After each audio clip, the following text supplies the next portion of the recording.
Alors en préambule, déjà, je dirais que le posemètre, c'était un appareil indispensable en conditions de studio à l'époque de l'argentique, puisque quand on faisait les photos, on ne pouvait pas les voir directement, ce qui n'est pas le cas aujourd'hui à l'ère du numérique.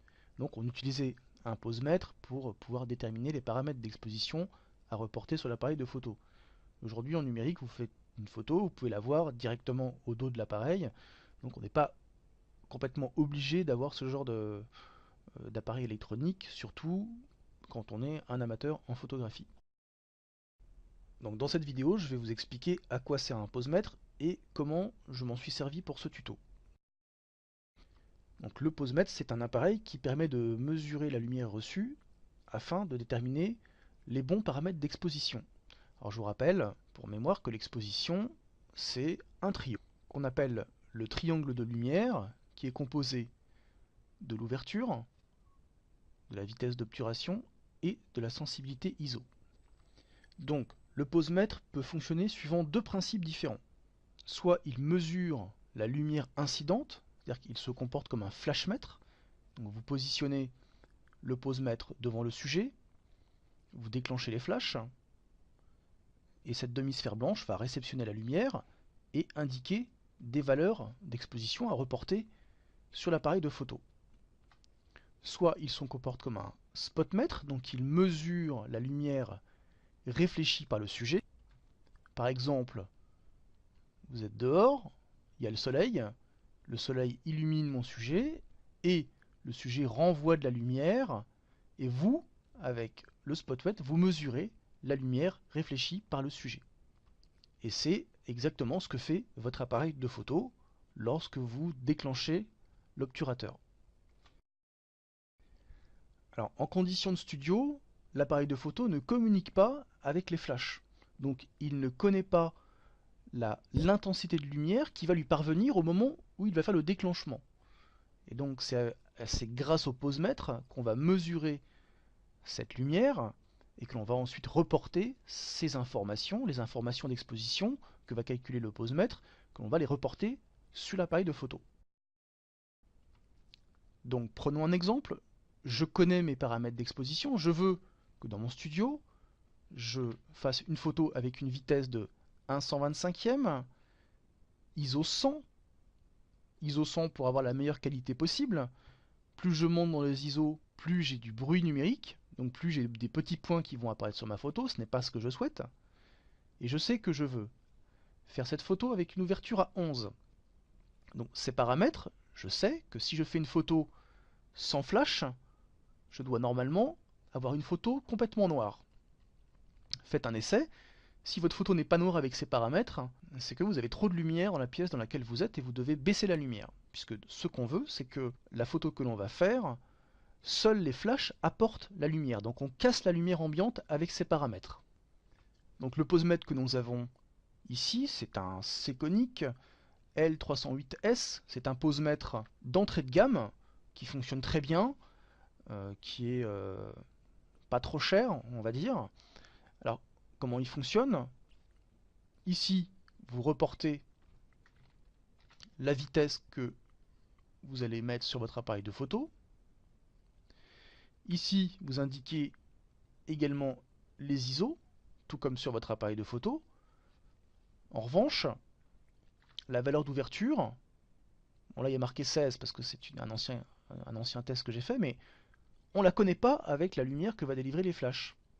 Donc ce qu'on fait, c'est qu'on se met dans cette configuration-là, on déclenche les flashs, et le posemètre va m'indiquer une valeur ici, que je vais reporter sur mon appareil de photo. Et donc, ma photo sera correctement exposée. Imaginons que lors de mon premier test, le posemètre m'indique une valeur de 8, une ouverture de 8, alors que j'ai paramétré 11 sur mon appareil de photo. Alors 8, voilà, vous imaginez, vous avez l'objectif et le diaphragme, qui est l'ouverture. Donc 8, c'est plus grand que 11. 11, on va dire que voilà, c'est un petit peu plus petit. Si je prends une photo avec des flashs dont la puissance me donne une valeur de 8 et que je prends la photo en mettant 11 sur mon appareil, ça veut dire que diaphragme va être plus petit, il va donc faire rentrer moins de lumière, et je vais donc avoir une photo sous-exposée. A contrario, imaginons que lors de mon test, il m'indique une valeur de 16. 16, ça correspond à une ouverture beaucoup plus petite que 11. Je vais donc avoir des conditions de lumière faites pour une ouverture très petite, et en laissant les paramètres à 11 sur l'appareil de photo, je vais donc faire rentrer plus de lumière, je vais donc avoir une photo surexposée.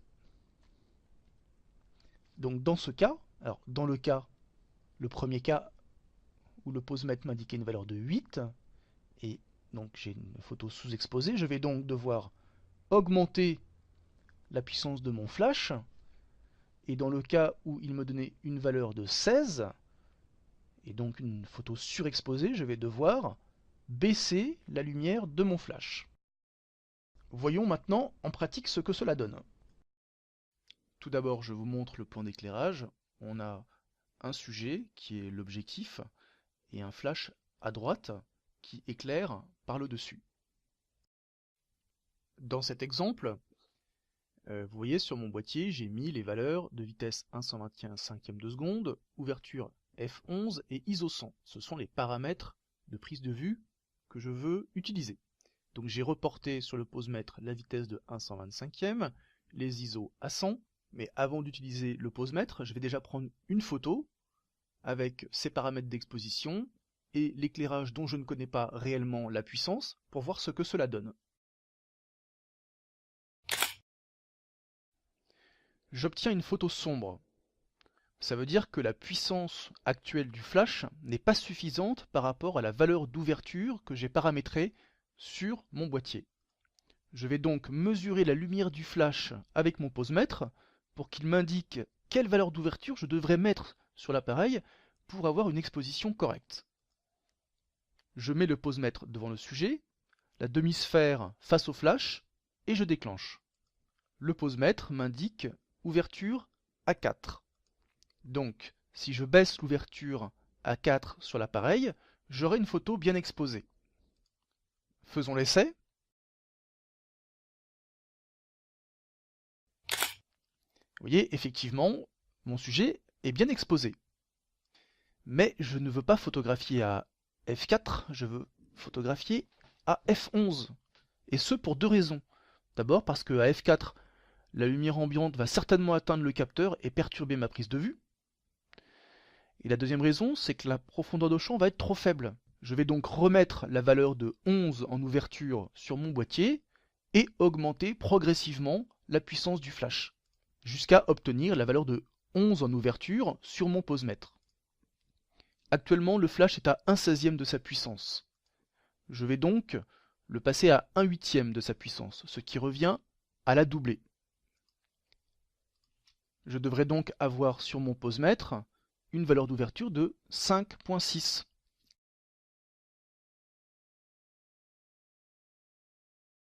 Vérifions.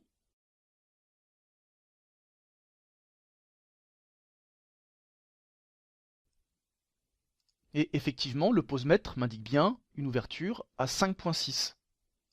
Je vais augmenter à nouveau la puissance du flash et passer à 1/4 de sa puissance, donc je vais encore doubler cette valeur, et je devrais arriver à une valeur d'ouverture de 8. Vérifions.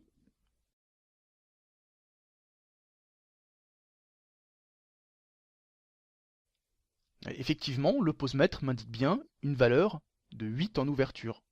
Donc je vais devoir doubler une nouvelle fois la puissance, et donc passer à 1/2 de la puissance du flash, pour obtenir une valeur d'ouverture à 11.